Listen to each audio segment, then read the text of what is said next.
حدثنا عبد الله بن محمد قال حدثنا سفيان قال حدثنا عمرو قال أخبرني سعيد بن جبير قال قلت لابن عباس إن نوفا البكالي يزعم أن موسى ليس بموسى بني إسرائيل، إنما هو موسى آخر، فقال كذب عدو الله.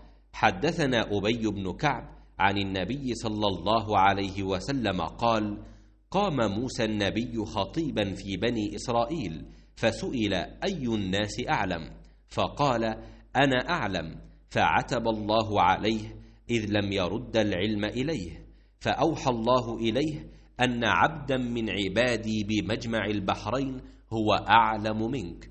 قال يا ربي وكيف به؟ فقيل له احمل حوتا في مكتل فإذا فقدته فهو ثم.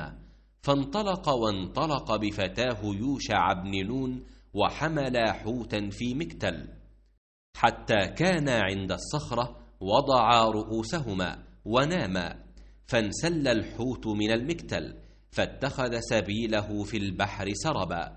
وكان لموسى وفتاه عجبا، فانطلقا بقية ليلتهما ويومهما.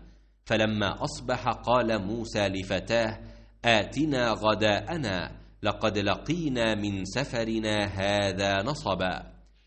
ولم يجد موسى مسا من النصب حتى جاوز المكان الذي أمر به، فقال له فتاه أرأيت إذ أوينا إلى الصخرة فإني نسيت الحوت؟ قال موسى ذلك ما كنا نبغ، فارتدا على آثارهما قصصا. فلما انتهيا إلى الصخرة إذا رجل مسجى بثوب، أو قال تسجى بثوبه، فسلم موسى، فقال الخضر وأنى بأرضك السلام؟ فقال أنا موسى. فقال موسى بني إسرائيل؟ قال نعم. قال هل أتبعك على أن تعلمني مما علمت رشدا؟ قال إنك لن تستطيع معي صبرا. يا موسى إني على علم من علم الله علمنيه لا تعلمه أنت، وأنت على علم علمك الله لا أعلمه.